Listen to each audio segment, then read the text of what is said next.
I think culture is basically the glue.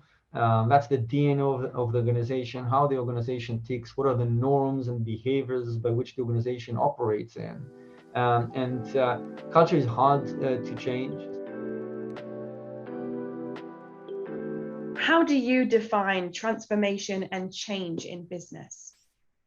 Yeah, so I think the way I look at it is it needs to be, a positive transformation and positive change. I think changing for the sake of change doesn't sort of get us anywhere.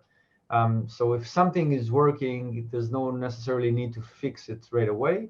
But what we're seeing nowadays in how the world operates is certain fundamentals have changed in how you run a business, how you build a company, how you design and structure, and how you manage a team. A lot of that is triggered by technology, but there's other sort of reasons that are pushing organizations to change. So I think that's why change and transformation is important. And if you think of it from a business lens, I think a transformation is the essence of what it means to have kind of run a business. It's taking all those business principles from product and engineering and commercialization and marketing and condensing it into sort of the key items, almost the nectar of what it means to have sort of a business acumen, because there's an urgency, there's a limited amount of time, the impact that required is significant, and the ability to influence the people is very important. Eventually, the whole idea of a transformation is to improve business results. They usually lag a successful transformation, but there needs to be an objective of it. Without an objective and just saying we need to change or transform because that's the buzzwords of the industry, then we're just paying lip service to the industry, and we need to really think internally what sort of change is required and how to go about that. What message do you have for business leaders who may be resistant to change? I think everyone, every business leader is also, a human first.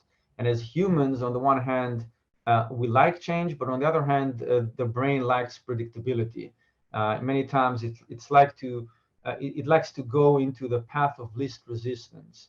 So we have a tendency to look for the path of least resistance and the easy way out, which in many cases, from an evolutionary perspective, is a very sort of positive thing, because if you can achieve a certain goal without, using too much energy, you tend to survive sort of longer.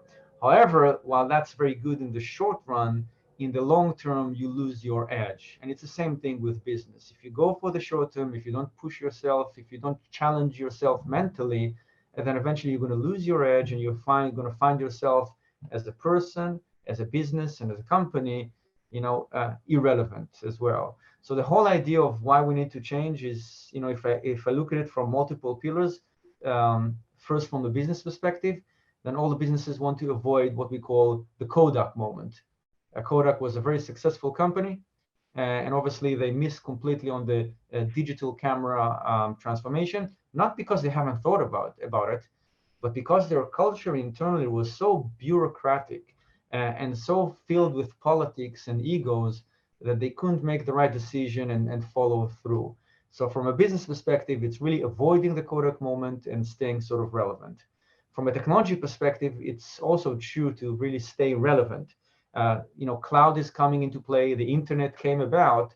You don't want to continue to work in the 20th century. You need to kind of take those new technologies and be relevant to your customers that require, for example, better service, faster service, new technologies into play. So that's very true from a technology perspective, the need sort of to change. And then from a leaders and employees, they're both sort of people. So from a leader's perspective, you need to know how to lead.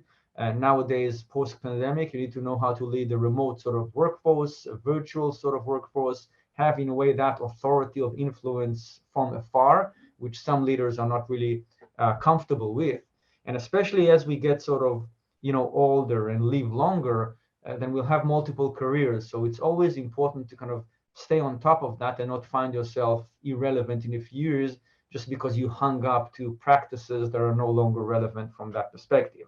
As an employee, what I would say, what's in it for me and what's in it for you for a change is, again, staying sort of relevant, making yourself even more attractive from future employees' employers as well, by knowing how to work sort of remotely, adopting these new tools, staying competitive, working with uncertainty, and all those items as well.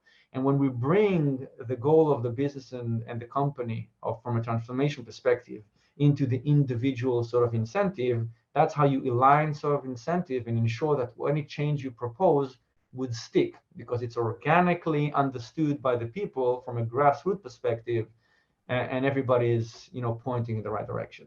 Which metrics would you recommend a business use when analyzing the success of their transformation?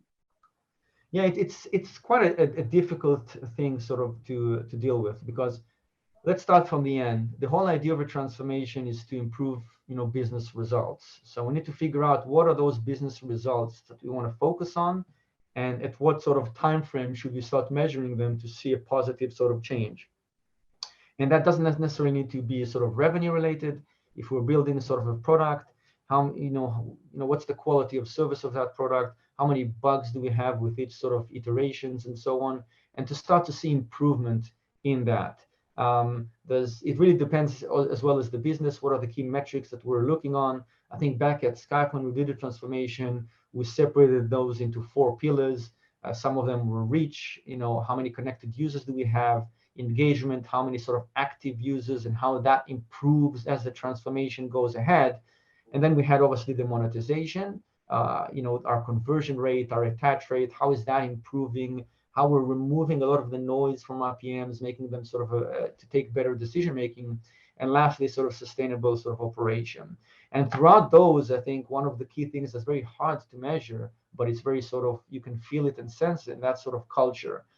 Do we really have sort of a meritocratic culture as much as possible? It can't be perfect, because we humans are not perfect, but something as close to it as possible. Is a real transparency of it, because you need to weed out all the people that have maybe taken sort of bad behaviors into the organization, and not sharing information, not really looking for spotlight or transparency, because doing what we call mirror dressing and smoke and mirrors and so on. So I think those are the type of metrics that we should be sort of looking for, remembering that ultimately it is to improve the business results. And if the business results don't improve within a year or a 2-year time, then something is probably sort of not working. It may be the change or the transformation, or it may be the strategic vision that they're not aligned with the change that we're proposing. Why is a positive workplace culture important during periods of great change in business? So I think culture is basically the glue. That's the DNA of the organization, how the organization ticks, what are the norms and behaviors by which the organization operates in. Culture is hard to change, especially if you're an established sort of startup or business. It's almost sort of impossible to change, but culture is eventually derived from the leaders. And it's not just the words of the leaders, which is important. Communication is key throughout the transformation. More is better, but it's mostly from the action, because people are much more honest in their action than their words. And if they see leaders talk, but not sort of walk in the same way, that's the most destructive thing to the culture, and that creates a very sort of negative culture. But if leaders behave in the way that they want the organization to act, then that sort of improves, and people sort of imitate that. And that's why meritocracy comes into play, because if we incentivize people and reward people for those right behaviors, then all of a sudden more and more people would behave in a certain way, and voila, you've got this good culture that you aspire to have. So culture is key, because culture determines how we talk to our customers. What is customer service? Culture is what sort of determines if you've got a certain problem that's out of your scope, your ability to say, it doesn't matter, we're still the same company, I'll own this end to end. And I think that's one thing that large organizations struggle with, is that they're too focused on their own sort of P&L, and that's also a problem of the leadership as well. So whenever something comes out that it's not determined to their P&L, they forget it. In my group, I've said very clearly that we need to look at the entire scope of the customer. Doesn't mean that we need to own everything, but we own that relationship to ensure that whenever they engage with any part of our business, we're there sort of to help them, we respond, and so on. And eventually that demonstrates how it pays off to our own P&L, because if the customer sees the value in what you offer to them, They're going to be more inclined sort of to your influence and build a business together. So it eventually pays, but it requires this strategic vision to see how that payment would sort of come forward to you as well. So I think that's why culture is so critical, and that's why organizations, especially over the last sort of few decades, have realized the importance of it. I don't think they've realized exactly how culture gets created and how important the leaders are in that sort of culture, for good and bad.